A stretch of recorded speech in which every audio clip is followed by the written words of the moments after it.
Good morning.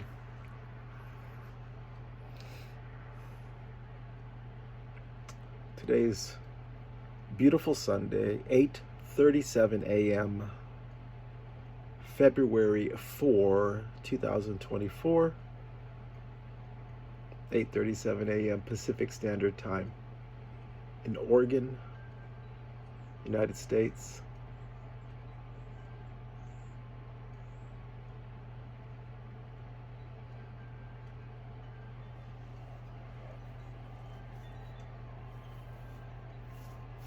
It's the third video,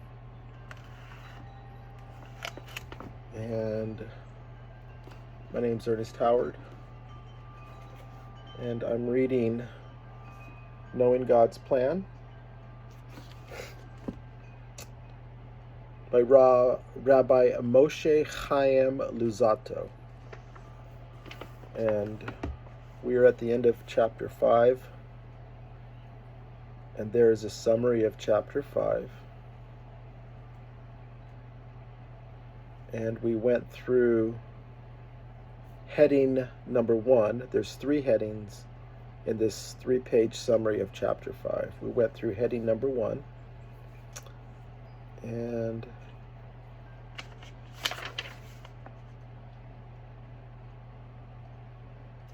now we're starting heading number 2. The limits within which evil is confined. Although God was always able to bring into being the processes involved in the creation of the world, this does not mean that these processes existed within him in potential form before the creation. The concepts of potential and actual only came into existence with the creation of the world. First, God created the potential existence of the entire world, and after that, he made actual existence emerge from this potential existence. As to what was before the creation, we can say nothing at all. So this concept of potential and actual. Earlier on in this book, I read where it described how there was this initial emanation of everything that has to do with this existence of ours, this creation of ours, everything. And it was all included.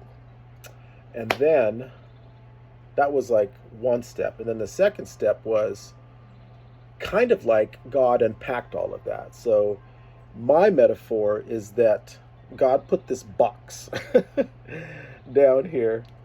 And in that box, there was everything from beginning to end, from the Big Bang all the way to the end, which is beyond, into the future.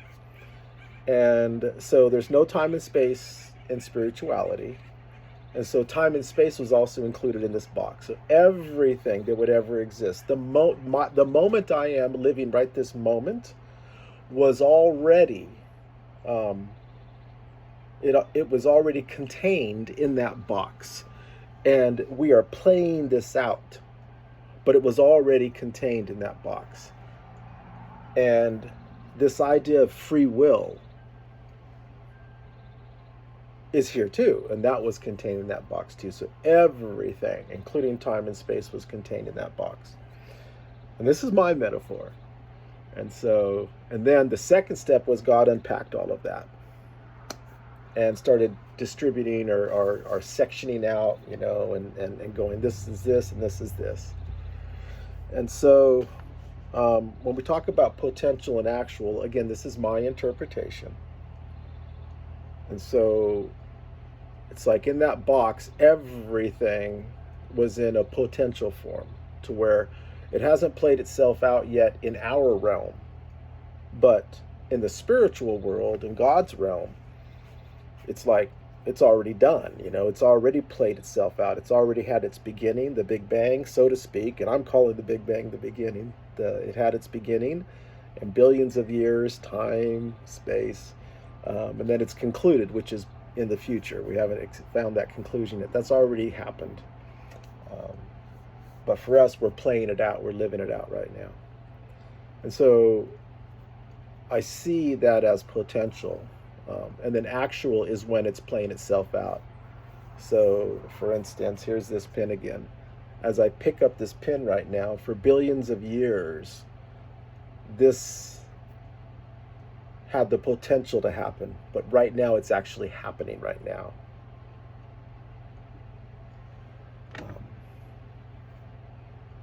So potential and actual. And one of the, Rob Berg and Karen Berg, I've heard I've heard Rob Berg talk about the seed. And so a seed, an apple tree, you look at a seed for an apple, and it's like there's the potential for this beautiful tree. Put it in the ground, right? It does its thing, and then it turns into an apple tree. So that's the actual. Okay, so although God was always able to bring into being the processes involved in the creation of the world, this does not mean that these processes existed within him in potential form before the creation. So this concept of potential, so we could, I could easily consider that, this potential form existed within God, for eternity. It's always been there that God was going to do this. And it's like, well, when did God begin? There was no beginning of God. There's no end of God. There's no time and space in spirituality and God. So it's easy to assume that this concept of potential was with God all this time. And I think what this is doing, my interpretation, what this is saying to us is don't believe that. Don't believe that this existence that we are experiencing has been a part of God in potential for the time that God has existed. Although God was always able to bring into being the processes involved in the creation of this world, he was always able to do that. It doesn't mean that was with him. And then one day he said, okay, I'm going to do it. Doesn't mean that. This does not mean that these processes existed within him in potential form before the creation.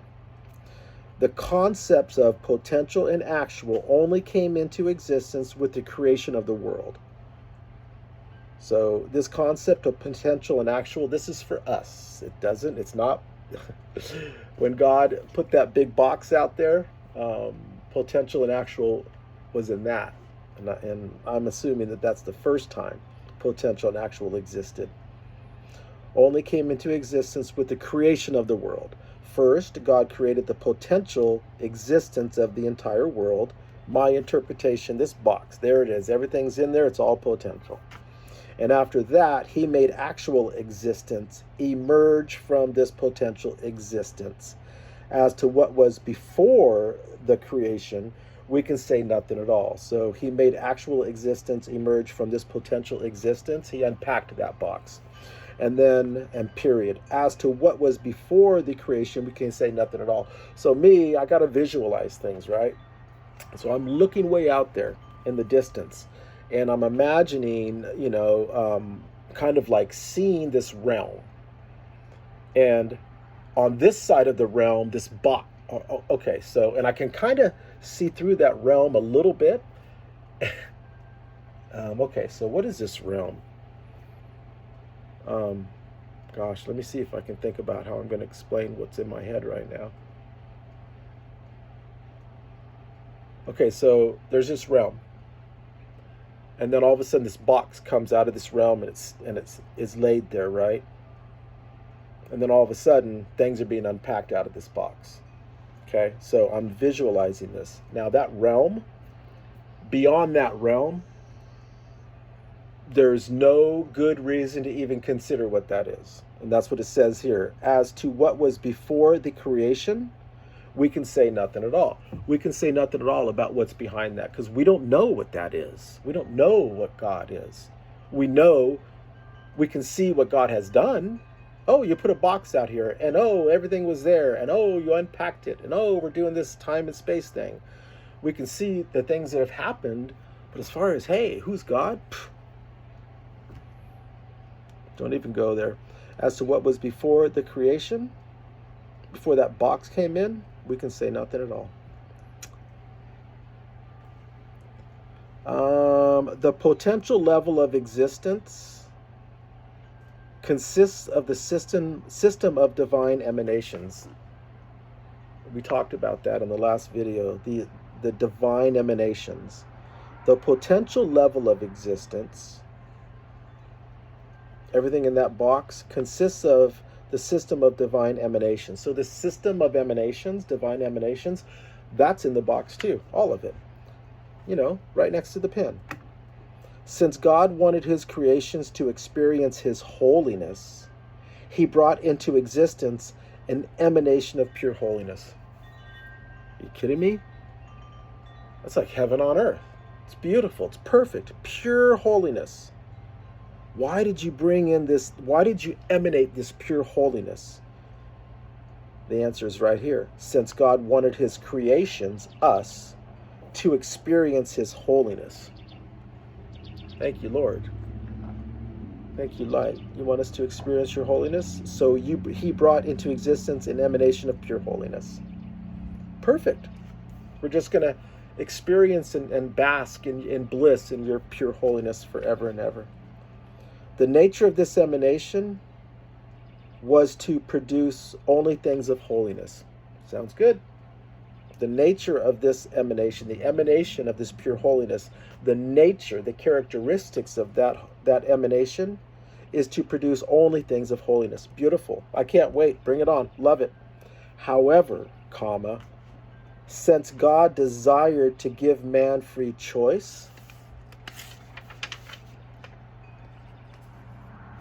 he decreed that his emanation should be lowered in stature in order to bring about lowly physical things. He therefore enveloped his emanation within levels of darkness and concealment. This is degrading for it, since it is an emanation of holiness. When the time comes, these concealments will be removed, and everything will become perfected. God has set in place a complex system to bring the world to this ultimate perfection stage by stage.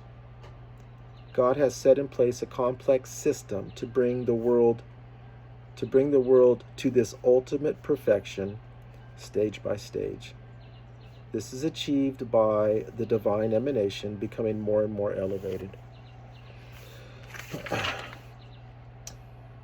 However, since God desired to give man free choice, so we have this perfect emanation of holiness.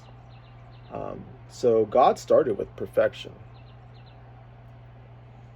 So, and we have always been a part of the potential in that box.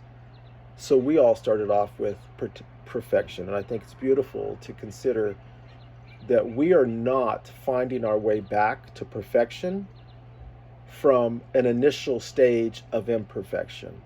We are finding our way back from an initial stage of perfection.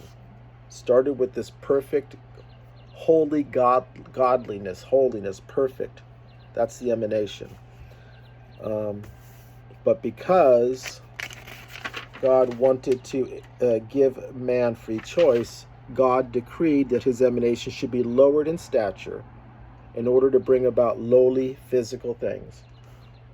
So if it remained just beautiful holiness, this emanation that we are experiencing, where's our free choice? I mean, I would say I'm good. I don't need to make any decisions. I'm good. So clearly it was necessary for God to, after it's perfect, then to pull back on that emanation to a lowered stature. And the reason for this pulling back to the lower stature is because he wants us to have free will. And what that ends up doing is it brings about lowly physical things. And so this is holiness we're talking about, that God is pulling back on. What happens to holiness, perfect holiness, bliss? What happens is that when God starts pulling back layer by layer, stage by stage of this emanation of this perfect holiness, it's degrading for that holiness. This is degrading for it, since it is an emanation of holiness. It's an emanation of holiness. And God's like, I'm going to take this perfect emanation of holiness and I'm going to start pulling back stage by stage of this emanation. It's degrading for that holiness. When the time comes, these concealments will be removed. And, they're calling them concealments. So if there's perfect holiness and God is pulling back from that emanation stage by stage, like the chocolate cake that is perfect with the frosting, but then the pullback of an emanation stage by stage, level to level, point by point, pulling back that emanation. I see a chicken walking around in mud, and it's like, there's your eggs for your cake. It's like, well, that's not what I had in mind when I said, when we were talking about a chocolate cake here. So when the time comes, these concealments, those are considered concealments, pulling back, because I no longer see that beautiful chocolate cake. I see a chicken. But the chocolate cake is still there. It's just in this different form. And so that beautiful, perfect chocolate cake is concealed. It's concealed within the chicken coop and the wheat field. And so when the time comes, these concealments will be removed. And everything will become perfected. Back to the state that God started with. God has set in place a complex system to bring the world to this ultimate perfection stage by stage. This is achieved by the divine emanation becoming more and more elevated. So I interpret this as when the time comes, these concealments will be removed. I see this as God emanates this perfectness, perfect holiness. And then because he wants us to have free will, he pulls back on this holiness. And then we, at some level, are introduced into, our potential becomes actual sixth day, right? Sixth day of creation, I believe, man. And so what we see could easily be interpreted as there's no God, because God has pulled back on that holiness, of that emanation of holiness. And so what do we see with our free will? We can easily see no God at all. And so God is there. The chocolate cake is there. Everything is there. It's just concealed as a result of God pulling back on this emanation. And then God has set in place a complex system to bring the world to this ultimate perfection stage by stage. So bring the world to this ultimate perfection stage by stage. It sounds to me like he started off with this perfect holiness, pulled back on the emanation, and then over time he is becoming more revealed. He is adding back. He is going the other direction. So perfect, pulled back, and slowly going forward again to this perfection. This is achieved by the divine emanation becoming more and more elevated. So, and of course we have free will. So as we are to this point to where holiness has been, the emanation of holiness has been pulled back so far to where it's almost gone, we're moving the other direction now. Over the last 6,000 years, the last billion years, we're moving back in the direction of this perfect holiness. And I've seen many places in the Bible where it talks about God will be revealed. And so it's like, yeah, if they are calling it a concealment, this pulling back of the emanation, if they're calling it a concealment, then, and we're moving in the direction of the holiness again, then as we're moving in that direction, it's revealment, if that's even a word. It's being revealed. God is being revealed, his holiness. And so we're going to get there. We're going to get there to this beautiful holiness. And can you imagine the level of gratitude we will be at when we are there? And I have read throughout Kabbalah that the soul, of course, is everlasting, and the soul is what learns and maintain and retains the growth. The body comes and goes. And so when we get to the place to where we are whole, we are living, and God's completely revealed, and we are experiencing this beautiful holiness, we're going to know how we got there. Our souls are going to know how we got there. We're going to appreciate it. We're going to be like, wow, what a journey we've been on, right? When there's some work involved in something, and we're in bliss, and that bliss is not just bliss that was handed to us, like bread of shame. That bliss is something that we earned. Or, maybe earned isn't the best word for it. That bliss is something that we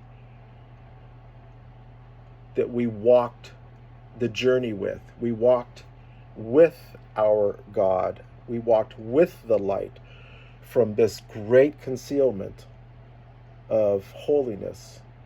We walked back to this perfect state of light and holiness with God.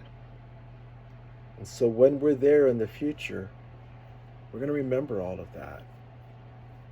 And our souls are going to, it's like, wow. And we've all got examples of that in our life, to where we have chosen to put in the work in something.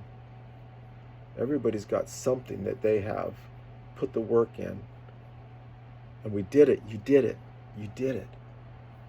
And when you're sitting there and experiencing the amazement, it's like, I can't believe I did that. Boy, I'll tell you, there's a different kind of appreciation. As opposed to somebody just coming in and fixing something for you or giving something for you. And that's what they call bread of shame. You know? It's like I've got a problem, and I have the ability to work through it. And then somebody sees my problem and goes, hey, I'm going to fix it for you. And they go, boom, they fix it for me. And I'm like, wow, thanks. And then all of a sudden I feel this, well, I'm kind of missing something. I don't feel fulfilled. It's like, it's kind of handed to me. And that experience they call bread of shame. All right. 22 minutes. Oh my gosh, are you kidding me? All right, we're going to stop right here and come back in a bit. Love and light.